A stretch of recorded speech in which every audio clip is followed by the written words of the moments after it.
Welcome to Pure Intuitive Talk with me, Trish Smith.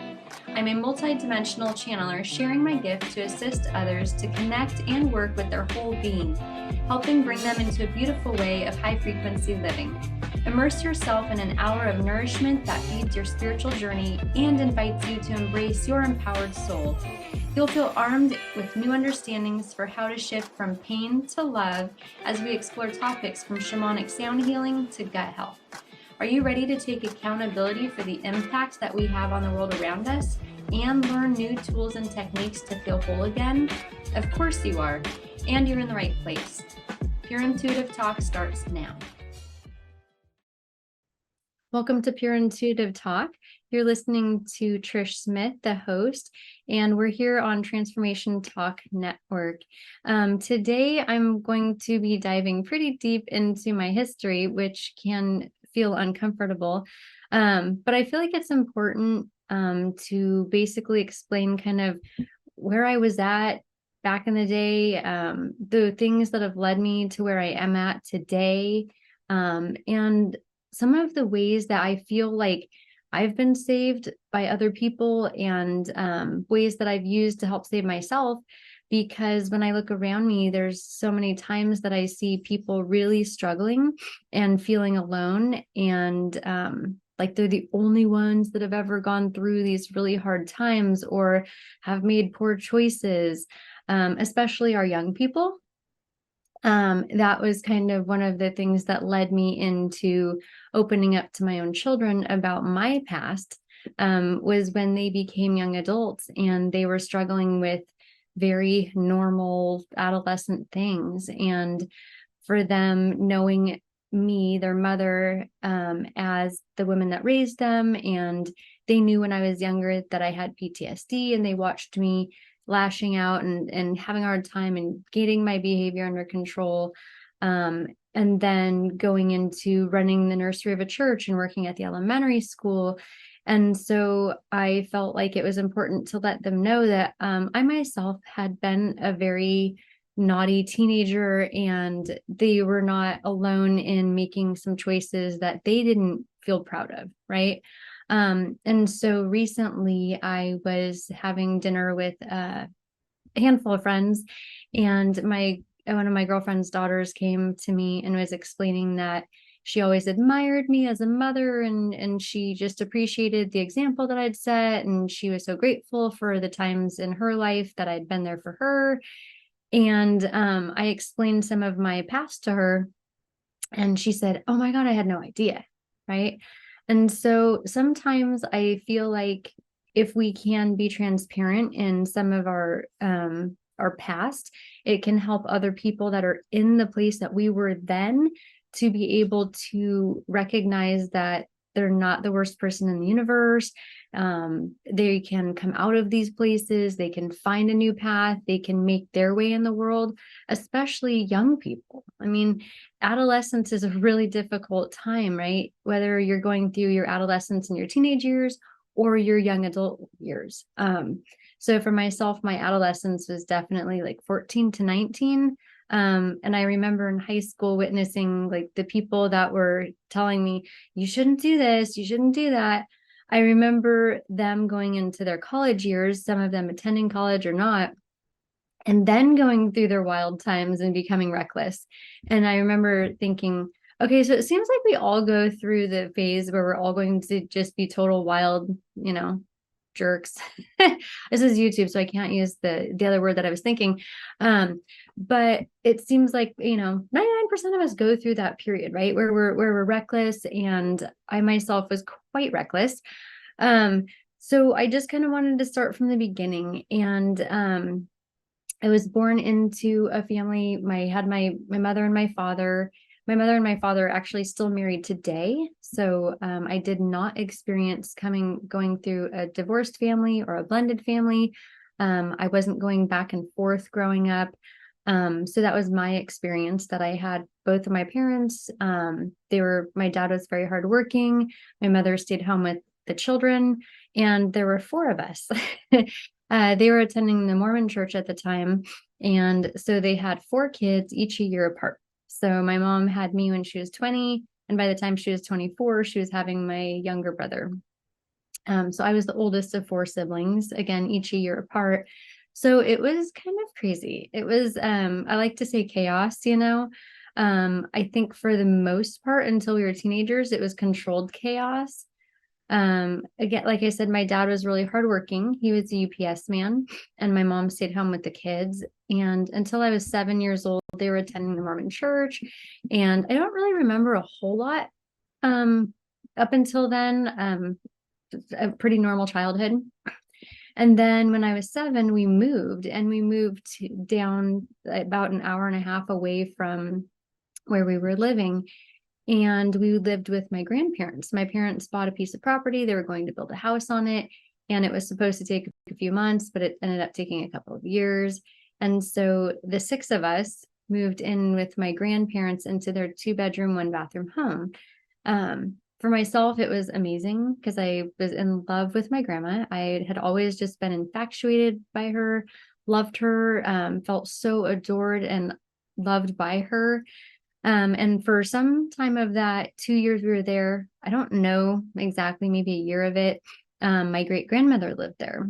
And so my parents had a bedroom, my grandparents had a bedroom, all 9 of us shared the bathroom. And my great grandmother lived, she had her hospital bed in the living room. My siblings and I each had a couch. My younger brother of the 2 had a recliner that he slept in for a couple of years.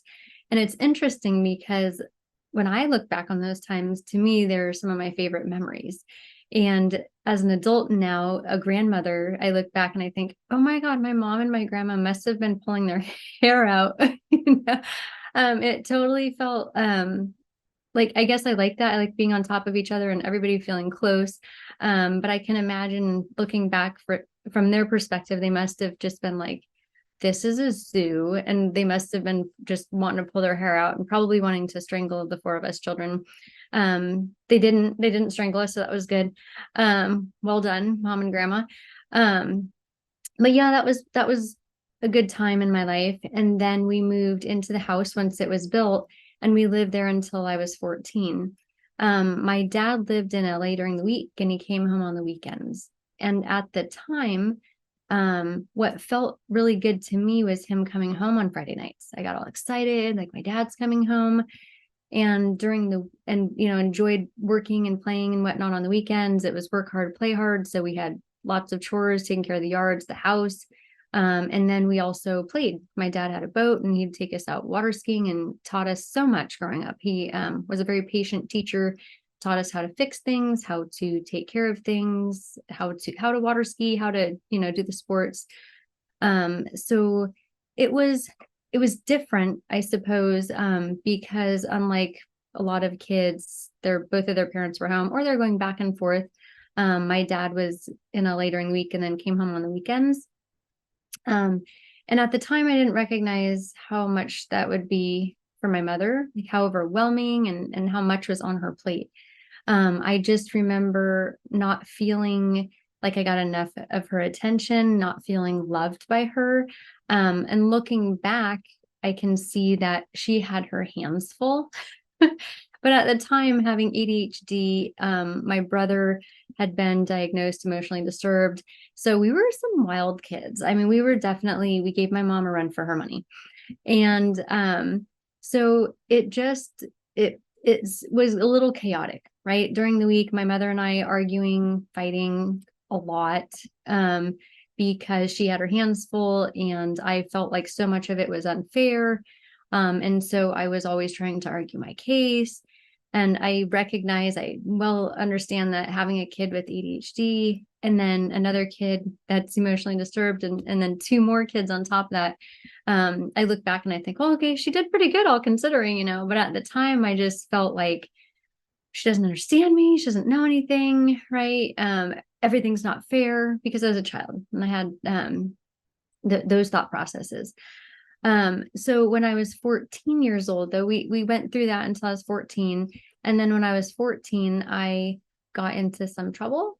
I was raised in a home where my parents, after moving and not going to the church anymore, they were partying, and they'd have these parties, and people would come and everybody was drinking. And so I admired and looked up to all of that, and everybody looked like they're having fun. And so I would also drink, and we would have a good time. And so I got myself into a position where I was young. I was 14 years old, had a boyfriend, and then I didn't even know about what was going to come my way. But then when I did decide to become sexually active, I ended up getting in trouble for that and moving about another 100 miles away. It was a couple hours away from my friends, from everything that I knew. It was one of those situations where you're in school one day and the next day you're gone. So my parents snagged us right out of our life, plopped us into a whole nother school within 2 weeks. So 2 weeks later, I'm in a whole nother school in a whole nother area. And I had been living in a place that was really more out in the sticks, more poverty-stricken area, and then moved to an area where there was people with a lot of money. You had the rich kids, and I did not know what to do with any of that. They had lots of drugs, all kinds of things. And I was 14 years old, and I had just gone through a very traumatic event. And of course, at the time, I didn't realize that I had been through that traumatic event of moving, right? Moving from one place to the other without being able to say goodbye to my friends and or my life. And so I went into my teenage years angry, upset, terrified, all of it. So all of those traumatic emotions going through you at 14 years old in a whole new place. And it from there, it went into more drugs and more alcohol and more reckless behavior. So I have to take a break for a moment, but when I return, we'll start from there. We'll start from when it really began, when I really became an angry, reckless teenager. So thank you for tuning in. You're listening to Pure Intuitive Talk. I'm your host, Trish Smith, and right now we are on Transformation Talk Radio.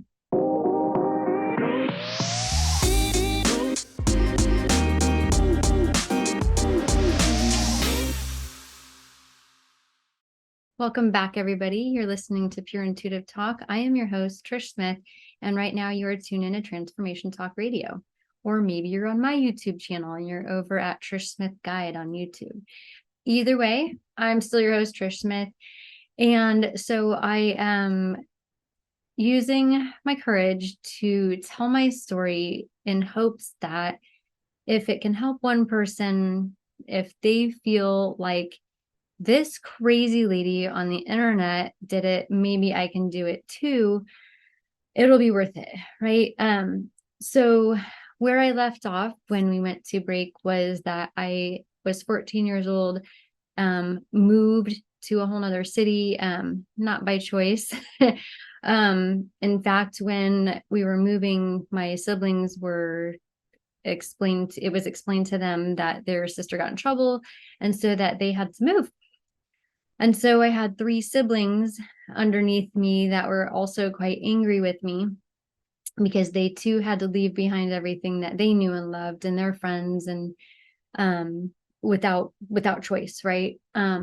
So it was a traumatic event for our whole family. And I recognized that it was also traumatic for my parents, and that they were making a decision based on trying to keep me safe. They decided they wanted to move somewhere where my dad could come home every night, recognizing that just my mom being home alone all week, it was too much for her. So after moving, I started hanging around with kids that also were experiencing pain, right? So that's the thing about how the universe works, right? And that law of attraction and frequency and energy and like attracts like. And so now I'm 14 years old, and I was raised not to cry, right? It was, if you want something to cry about, I'll give you something to cry about, so you sucked it up, right? And that was that time. I was born in 77. So that was that time where you sucked it up and you moved forward and you did what you were told. And your job as a child was to cooperate, right? And so I cried myself to sleep for like 4 months. I remember just being devastated. And that was different for me because I had learned to suck it up. I had learned to put away the tears and, get things done. And so now I'm 14 years old. I'm in a whole new place, whole new school. And now I'm also with all these rich kids. And I didn't come from money. Like I said, my dad was a very hardworking man, and we always had shelter. We always had clothes. We always had food. My needs were always met. We didn't have the extra, right? But we never went without. And so now that I'm 14 years old and I'm in this place and all these kids have everything and they've got their dad's credit card and they're getting new cars for their 16th birthday, I didn't fit in. I'd never fit in there. I don't even know that I tried. I was a tomboy anyways. And so I ended up just hanging out with the guys, lighting things on fire, smoking cigarettes, riding my bike. So started smoking the pot at 14, and then it went into methamphetamines. And then, I tried everything under the sun, really. From when I was 14 until I was 19, I did the mushrooms, the PCP, the heroin, the acid, the coke, the meth, all of it, really. I remember considering myself to be experiential. Like I just wanted to experience everything, I think. And being in a house where there's 4 kids and I was argumentative. I was the kid that was climbing the walls. I think for my mom, when it was like, can I go to my friend's house? She's like, yes, go, and I do recall, like when I was younger, before we'd moved, I remember my mom explaining to me that she would go check like on these people's houses. If I was asked to go to a friend's house, she would go and make sure that it was a safe environment to be in and stuff. And so she had done a good job of protecting me up to this point. But at 14 years old, and had been raised to be independent and learn how to take care of everything, take care of ourselves, cook, clean, right? I believe that they felt like, we knew what we were doing. We were independent. And so they also wanted me to tell them where I was going. And of course I would lie about that. I'm going to the movies and you're going to a friend's house. So I was certainly doing all the things that they didn't want me to be doing. I remember asking my dad at one point, I said, why didn't you stop me when I was doing all those drugs? And he said, every time I told you not to do something, you went out and did it twice as much. So that being said, I wasn't really stopped from doing the things that I was doing. They didn't want us doing them. They tried different ways to curb us from doing the things that we were doing. But when I was 16, I ended up getting kicked out. And so when I was 16, I went and lived with my boyfriend and his family.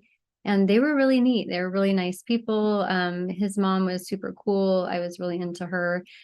He and I had a tumultuous relationship. My gosh, I was 16 years old. So we're fighting, getting physical with each other, still doing drugs, all of that fun stuff. But after we got into another big fight and then broke up and then had another big fight, I had asked my parents if I could come back and live at home. And they said yes, if I went to rehab. So I went to rehab for about a month. And after I got out, I went back and I lived at home my senior year.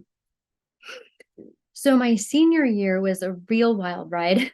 During my senior year, I was drinking, a bottle of tequila a day, really, doing all the drugs, still everything really that was around. Part of the problem, I think, in that area, living in an area that had so much money, there was just so many different kinds of drugs.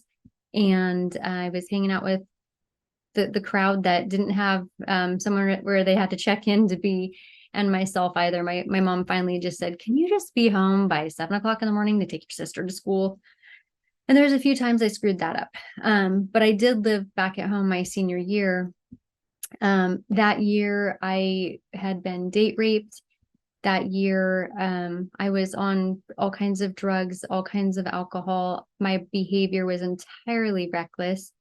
I, was working 35 hours a week waitressing, and was done with my school day at noon. So I had work experience through my school, and every day at noon I'd go and work my job and then party all night long.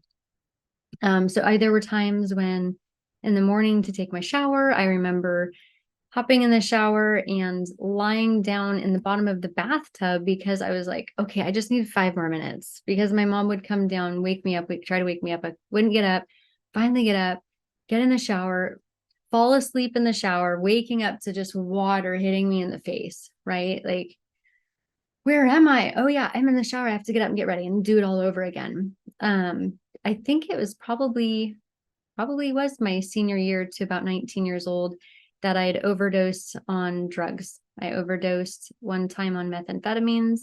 I had overdosed one time, I guess at the age of 19, on acid. And my final overdose was on mushrooms. So that being said, now I am living at home. It's my senior year. I did manage to get pregnant, and while I was out with all of my reckless behavior. And so when I was graduating high school, my parents asked me to move out again. My dad said, "You graduate on the 23rd, you've got till the 30th to get out." I'm like, okay, here we go again. So I had been in a car accident, I don't know, a year or so before that. Another friend was driving and we were all drinking, of course, and he rolled the truck. And so I had incurred some injuries and got a settlement. And so I had bought myself a pickup truck. So I had the bed of the truck. So after being kicked out again, I lived in the back of my truck for a while, until I moved in with another friend and her family, who was another person who just had really, really lovely parents and were very good to me and let me live there. And it's, kind of sad looking back, because you go, oh my gosh, these people were so kind and beautiful. And there I was, being a reckless teenager, doing all the wrong things. And these people still loved me anyways, right? And I look back over my life and I'm so grateful for so many people, right? Like my grandparents, loving me, adoring me, right? And even my parents. And at the time, thinking they don't care about me. But looking back, recognizing that they provided that home, they provided the shelter, they loved me in different ways that didn't feel like love to me at the time, because I was struggling so deeply with my own emotions and my own anger towards them and towards the rest of the world. And so now I've got to go to break in a couple of minutes here. So now I am 18 years old and pregnant. And the circumstances around that, of course, had to be super extra, because somehow the things in my life tend to be a little more than normal, I guess. Anyways, when we return to break, I'll explain that situation to you and what I learned from that, what I gained from that, and how I managed to move forward in my life when I finally was off of drugs and moving forward as an adult into this world and trying to become a part of society that I could be proud of. So thank you for tuning in. This is a hard story for me to share, but I want to be able to reach someone if this is you and you're struggling and you feel like you're the only person in the world that's made these poor choices. Trust me, you're not. There's 8 billion people on the planet and we've all failed in one way or another. So thank you for tuning in. You're listening to Transformation Talk Network. This is Trish Smith, your host of Pure Intuitive Talk. We'll be back in just a moment.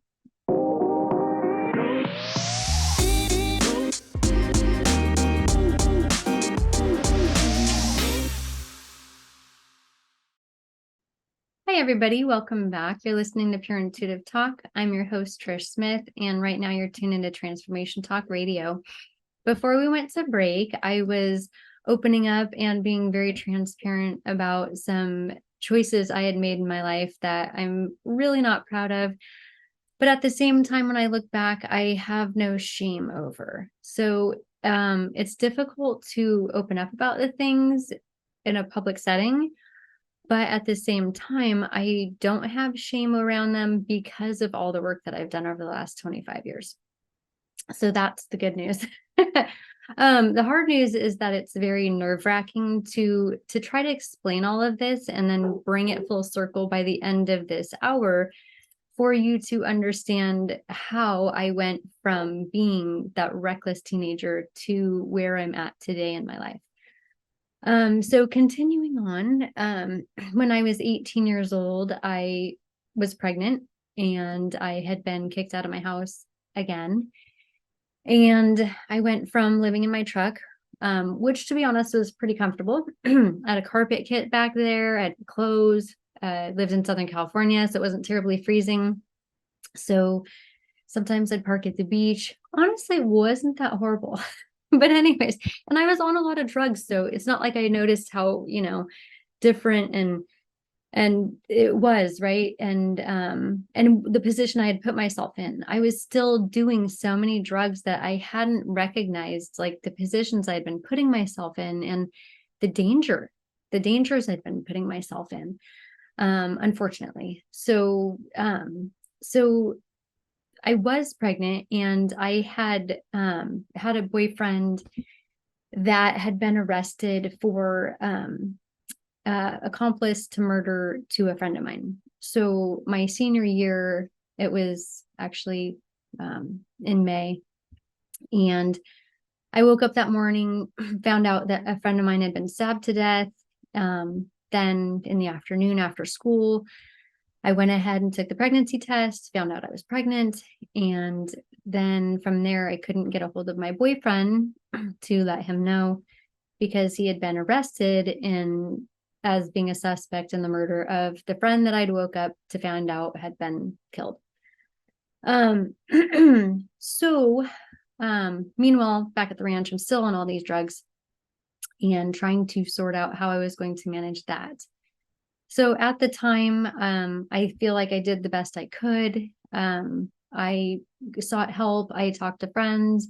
I ended up going to a clinic and I went to visit my boyfriend in jail and discussed having an abortion. And he also at the time decided that would be the best choice because at the time of me being on drugs and him being in jail, I didn't want to raise a child that had been in the womb on all the drugs and then visiting dad in jail. And so I chose to have an abortion. Let me tell you, it took me 15 years to forgive myself for that decision. I remember the day that I had the abortion, walking up the stairs in the clinic and going, oh my God, I can't do this. And my friend's like, you have to. So I did. I went through with it. And I continued doing the drugs. I continued doing the drinking. I continued partying. I was at parties all the time. Literally just so entirely reckless. Obviously putting myself in danger, putting other people's lives in danger, drinking and driving on drugs, all of it. There was actually a time where I was driving on drugs that were hallucinogenics, right? So clearly being very dangerous, being very, very reckless. I managed to overdose for the third time at the age of 19 years old from mushrooms. And my fiance at the time let me know when I came to the next day that I had scared him. And that was when I was looking into someone's eyes who was so afraid of me dying that I decided in that moment to stop. And I entirely quit doing drugs. And I am grateful for that. I'm grateful for that person being in my life at that time. And whether or not he knows that that was the reason I never did drugs again, I don't know. But I'm very grateful. I'm grateful for the people in my life that had looked out for me during those years. I'm grateful for the women and the men in my life that had taken me under their wings, like my boyfriend's parents or my friend's parents. And clearly I was not in the state where I was listening to my own parents. which I would imagine is common for most teenagers or young adolescents going through their reckless years. So part of the reason I wanted to speak on this is because now I'm almost 47 years old and I have 2 grown sons and I have 2 grandsons. And I want to kind of remind all of us to remember that it's important to be that person. So if we have someone going through their adolescence in our life and they're in a reckless state, it does help. I mean, sometimes we think like, oh, what can I say? There's nothing I can do. I can't reach them, but we are reaching them. And I know that because at the time when I was going through it, people did reach me, and there was just the seeds, right? There were the seeds being planted. I remember my senior year when I was waitressing, I, on 3 separate occasions, had customers leave me one of those little tiny, like handheld Bibles for a tip. And I remember one time saying to one of the other waitresses, like, oh my God, like this is so weird. How come people are giving us Bibles for tips? And there are other people standing there listening on our shift, and they're like, I've never gotten a Bible for a tip, I'm like, what? Nobody else is getting Bibles for tips? But guess what? Spirits were trying to reach me, right?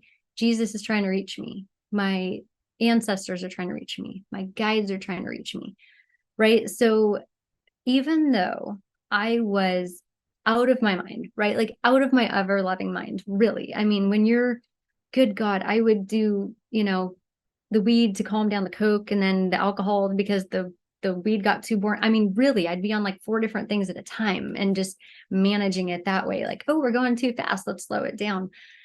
And so all that time, right? All that time where I was going through time and space of being entirely reckless, entirely unconscious, people were trying to reach me. Spirits were trying to reach me. And throughout my life, when I was growing up, when I was young, I could always hear what I would only describe as the voice of God. And I just assumed everybody else heard it too. I didn't realize that not everybody does, until I was older, much older. And, but those things, right? Those people, those experiences would always show me that there was more, that there was something out there that I was supposed to be doing. I was drawn to, right? I was drawn to the light in people. I was drawn to the light in the experiences that were gifted to me by spirit. So my aunt was definitely one of those people for me. I think I must have been 18, 19 maybe. And we watched that movie with Robin Williams, What Dreams May Come. And it was funny because we were done with the movie. My mom's like, oh my God, that was awful. That movie was so depressing. And my aunt and I, we ended up chit-chatting like, oh, it was amazing. And we were talking about all of our beliefs and everything. And she and I were very much alike, right? We were very spiritual. We were very tuned into all the underlying messages. And from there, we developed a very close bond. And I finally felt like someone understood me. Someone got me. They saw me, right? For the first time in my life. And that just meant so much to me. And that relationship carried on from there. But now being a person who has quit doing drugs, right? You start losing those friends because you're no longer involved in all of the circles that you were in when you quit doing drugs.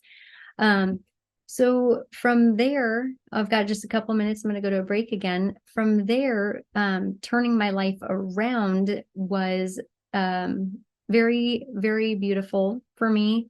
And I was young. I was only 19 years old, and my fiance and I had split, and that ended quite horribly. That ended quite horribly, to the degree that he ran his vehicle into my vehicle. I chose not to press charges, but that didn't end on a pretty note. And to be honest with you, most of my relationships during those times didn't. So from there, I started to build. I started to build on my life, but I was still weary, right? I was still not quite the person that was making the best choices in the world, but I had my Bambi legs under me. I had a foundation to start on and to move forward and to become the person that I would be today. So when we get back from break, I will talk to you about the good things that started coming into my life, and how I've been able to build on those, and utilizing the love and the support that I've been given over my life, not only from my friends and my family, but from the unseen, and what that means to me, and how I utilize that in my practice with others. You're listening to Pure Intuitive Talk. I'm your host, Trish Smith, and we are on Transformation Talk Network. We'll be back in just a minute.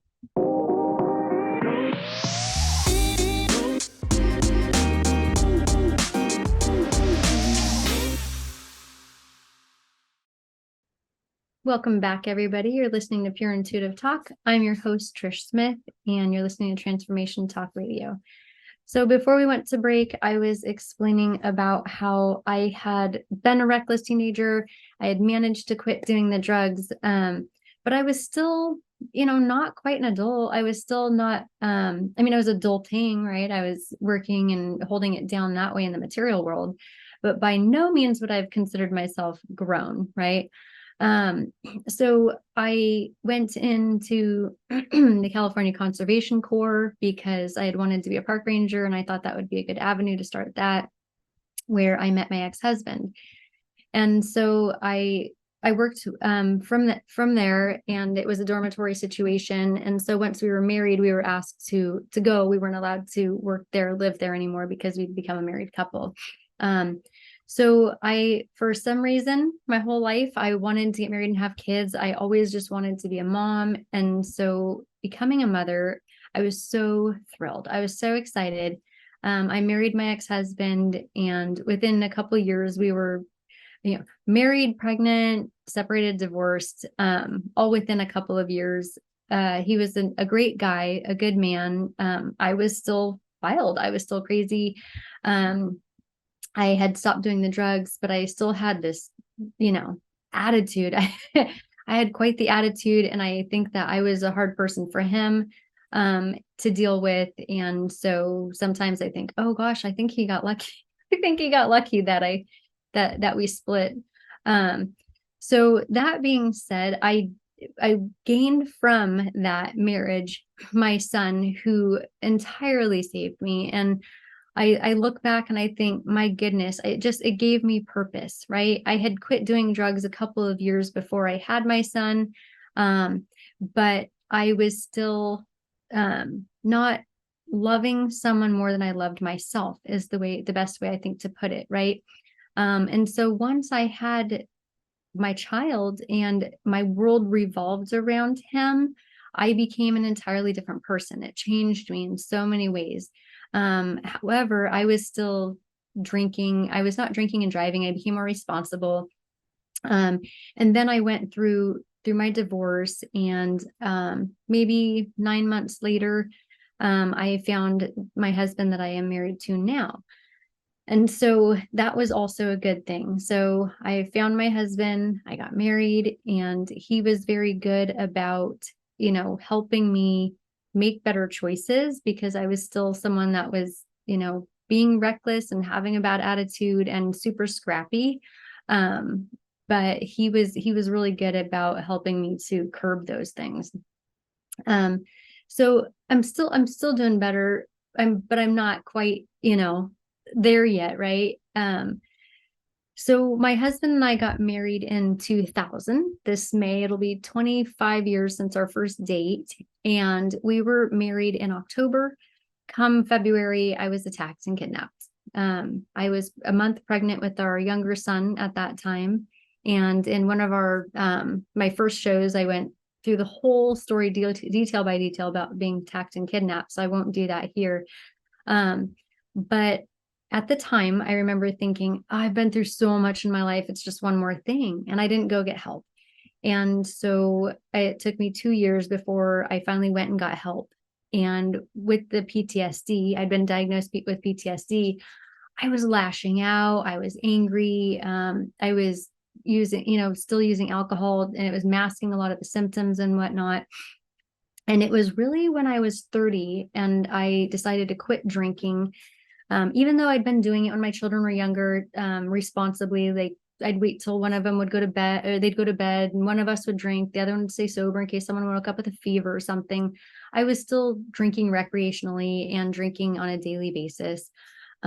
So when I was 30 and I quit drinking, and started going to church, my whole life became so different. I had started working for the school district, and I was enthralled with my work. I super loved working with the kids. I found my place in the world.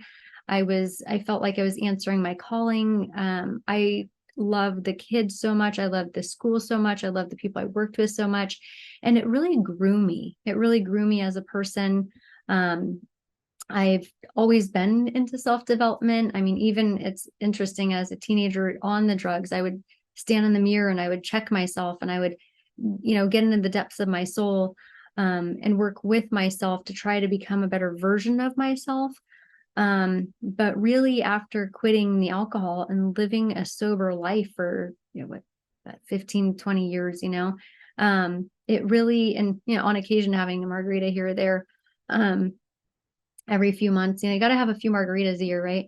But it really, having that clarity and continually working and finding the tools and the practices that I use today in my practice and for myself, was where I really became someone that was able to turn around and hand down the gift of being the person that could support another person, the way that people had gifted me their support when I was that person.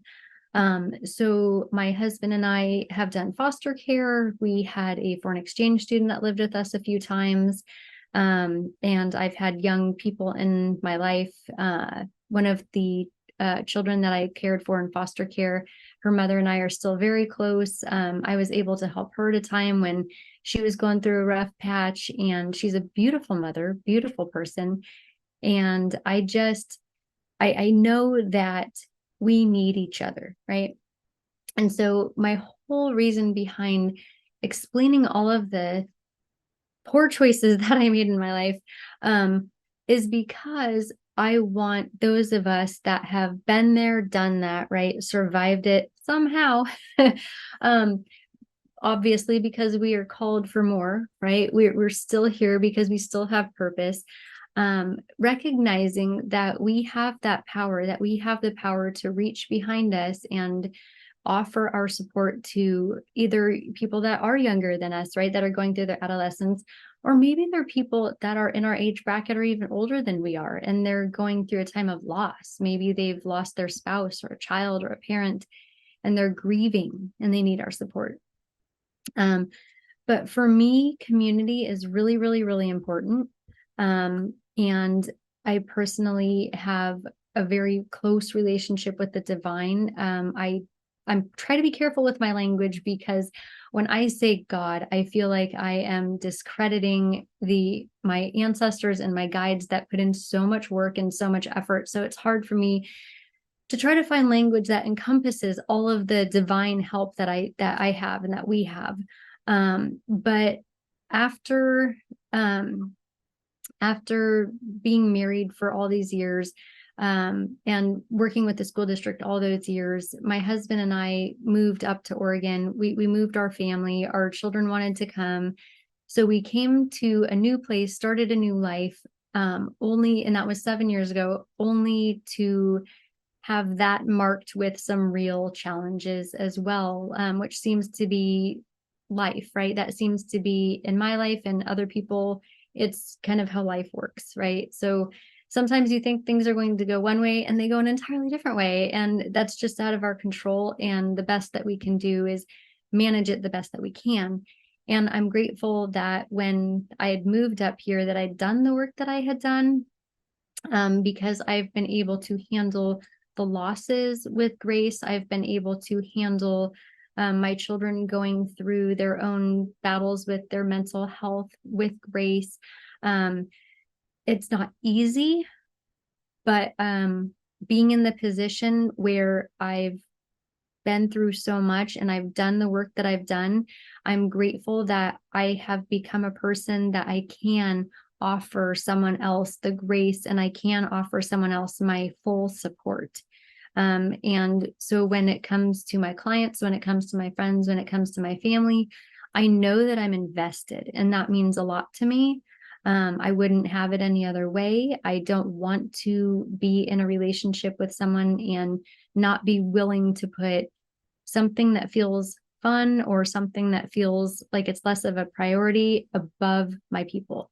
So for me personally in my life, my people are my priority, and working with clients, it's just the same, right?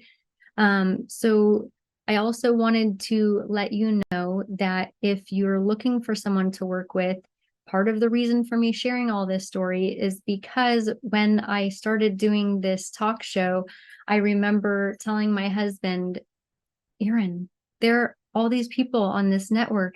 They've got doctor something in front of their name, and they've got all these letters after their name.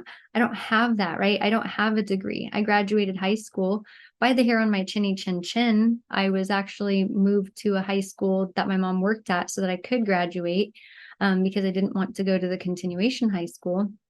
And so I'm not educated per se, right? I don't have that background, but what I have is the experience, and I have the determination, and I have, in so many ways, more than I can count, wrestled with the depths of my soul, wrestled with those dark energies, made the light my priority. And so I have those tools, I have those techniques, and I use them in my own life continually, because we all know life will always hand us something that feels like it's over our head to manage, right? And so I wanted just to offer this to you. I wanted to let you know that if you're looking to work with someone who is coming from a place of experience, that I'm happy to do that with you. And you can find me at my website. It's pureintuitiveguide.com. You can go in and schedule a free 20-minute consultation, and we can even just have a conversation and decide if I am right for you, because I personally feel like we're all made for different people, right? Some of us vibe with others more so than others. And so maybe I'm a fit for you, maybe I'm not. But I do want you to know that that's available. I've got a free 20-minute consultation. Go to pureintuitiveguide.com, sign up for it, have a chat. I can work via Zoom or in person. And I look forward to hearing from you. I look forward to being able to support you, and know that you're not alone. So especially if you're, sorry, I'm gonna get a little choked up right now, but especially if you're in that adolescent phase and you feel like nobody understands you and you feel like the world is against you, I promise that you're not the only person that's ever felt like that, and it will pass, right? There are different seasons in our life. And by me sharing where I was at in my life, I hope that you can see now that the season that I'm in, that looks really beautiful, right? That I've got these beautiful grandchildren, and my husband is so supportive, and my kids are doing well right now. And, my car runs well. I mean, the things that are going well, it just wasn't always like that. And so you too will move through the season that you're in, and you too will find the season that you're in that's feeling good to you. It may be next week and it may be next year, but just have patience for your own process. So thank you so much for tuning in. Again, I'm your host, Trish Smith. This is Pure Intuitive Talk. I hope that you've enjoyed the last hour. It's been very nerve-wracking for me. So, but I just wanted to come on and just share my story, in hopes that maybe it's able to reach somebody. Maybe it's able to reach one person. That's okay. If I can help one person feel better on this planet, I did it. Thank you again. Have a nice one. Thank you for listening to Pure Intuitive Talk with me, Trish Smith, your Pure Intuitive Guide. Come back and join us for encouragement to take responsibility and to connect to your whole being.